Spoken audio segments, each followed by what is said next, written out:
بسم الله الرحمن الرحیم. در منطقه غریب آباد در شمال غربی شهر زاهدان، حاشیه شهر زاهدان حضور داریم.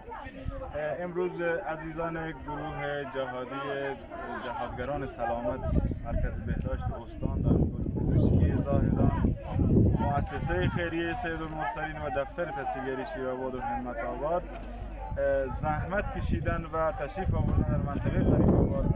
خدمات پزشکی به مردم این منطقه ارائه میشه. مردمی بسیار فقیر داره در این منطقه، از مناطقی هستش که فقر مطلق در این منطقه هست. خدمات پزشکی که داده میشه، خدمات مامایی هست، پزشکی هست، روانشناسی هست.